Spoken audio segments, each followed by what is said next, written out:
ஜெயா தொலைக்காட்சி நேயர்களுக்கு காலை வணக்கம். காலை மலர் நிகழ்ச்சியில் தெரிந்ததும் தெரியாதுங்கிற நம்முடைய பகுதியில் நாள்தோறும் பல புதிய தகவல்களை தெரிஞ்சிட்டு இருக்கோம்.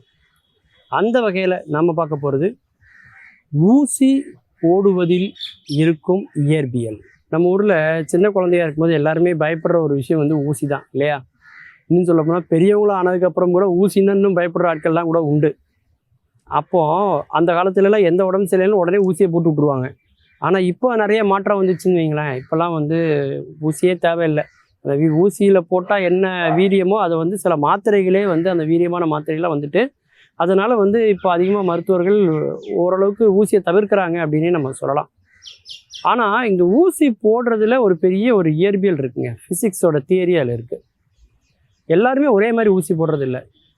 ஒரு சிலர் ஊசி போட்டாங்கன்னா போட்டதே நமக்கு தெரியாது. அந்த மாதிரி கொஞ்சம் கூட வலிக்காமல் ஒரு எறும்பு கடித்த மாதிரி கூட அந்த வலி தெரியாத அளவுக்கு ஊசியை போட்டுருவாங்க.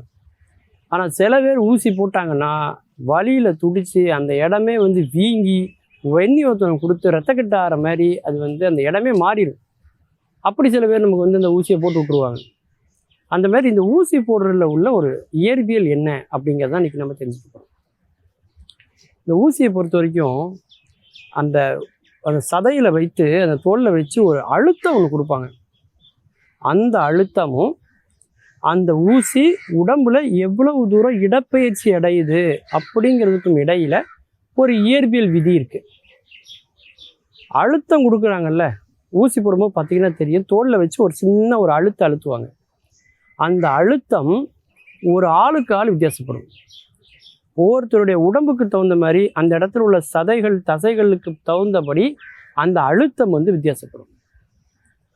பொதுவாக தோலில் இந்த ஊசியை போடும்போது அதிகப்படியான விசையை பயன்படுத்த வேண்டியது வரும். ஏன்னா தோலில் அவ்வளோ லேசில் நம்ம வந்து உள்ளே செலுத்த முடியாது. அதே இது தோலினுடைய அடிப்பகுதியில் அந்த ஊசி போட்டோம்னா குறைந்த அளவு விசையை பயன்படுத்தினாலே போதும், எளிதில் அந்த இது உள்ளே போயிடும். அதுவும் நம்ம பயன்படுத்தக்கூடிய ஊசியினுடைய அளவு, அதனுடைய கூர்மை தன்மை, அதனுடைய வடிவம், இதை பொறுத்து அந்த ஊசியினுடைய விசை நிச்சயமாக மாறுபடும். நீளமான ஊசியாக இருந்தால் அதற்கு வேறு மாதிரி ஒரு விசையும், ரொம்ப சின்ன ஊசியாக இருந்தால் அதுக்கு ஒரு மாதிரியான விசையும், அதனுடைய முனை நல்ல கூர்மையாக இருந்தால் ஈஸியாக அது உள்ளே போயிடும். அப்போ நம்ம அவ்வளோ தூரம் விசையை பயன்படுத்தணுங்கிற அவசியம் இல்லை. விசைனா ஃபோர்ஸ். நம்ம அழுத்தக்கூடிய அந்த விசைக்கு எஃப் அப்படின்னு சொல்லுவாங்க. உள்ளே போகக்கூடிய அந்த ஊசி எவ்வளோ தூரம் போகுதோ அதை எக்ஸ் அப்படின்னு சொல்லுவாங்க, இடப்பெயர்ச்சி. அப்போ எவ்வளோ தூரம் வரைக்கும் அந்த ஊசி உள்ளே போகும் அப்படின்னு பார்த்தீங்கன்னா ஒரு 8 மில்லிமீட்டர் வரைக்கும் உள்ளே செலுத்துவாங்க. சில இடங்களில் 12 மில்லிமீட்டர் வரைக்கும் கூட அந்த ஊசியை உட்செலுத்துவது உண்டு. இன்னும் சொல்லப்போனால் பேறுகாலங்களில் கர்ப்பமாக இருக்கும்போது அந்த பிரசவ நேரத்தில் அந்த ஊசியை மருத்துவர் கூட போட மாட்டார். அறுவை சிகிச்சை நிபுணரை அழைச்சி தான் அந்த ஊசியை போடுவாங்க, அல்லது மயக்க மருந்து நிபுணரை கூட்டுத்தான் அந்த ஊசியை போடுவாங்க. ஏன்னா பல அடுக்கு திசுக்கள் நிறைந்திருக்கக்கூடிய அந்த முதுகு தண்டு விடத்தில் சரியான அளவில் சரியான அளவுக்கு நம்ம வந்து அந்த ஊசியை செலுத்தினா மட்டும்தான் அவங்க வந்து மயக்க நிலையை அடைவாங்க. அதனால் மிக கவனமாக இந்த ஊசியை கையாள வேண்டும் என்பதற்காகத்தான் அந்த துறையில் நிபுணத்துவம் பெற்றவர்களை அழைத்து அந்த ஊசியை வந்து அவங்க வந்து போட சொல்கிறாங்க. அப்படி இந்த ஊசி என்பது இன்றைக்கி வந்து பார்த்திங்கன்னா பெயின்லெஸ் இன்ஜெக்ஷன்லாம் வந்துச்சு.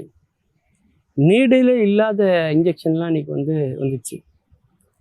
அப்படி சில நேரங்களில் நம்ம வந்து ஏதாவது ஒரு குளுக்கோஸ் பாட்டிலுக்காக நமக்கு வந்து கையில் ஏற்கனவே ஒரு சொருகி வச்சுருந்தாங்கன்னா அதிலே கூட அவங்க ஊசியை போட்டுறதெல்லாம் இன்றைக்கி வந்துச்சு.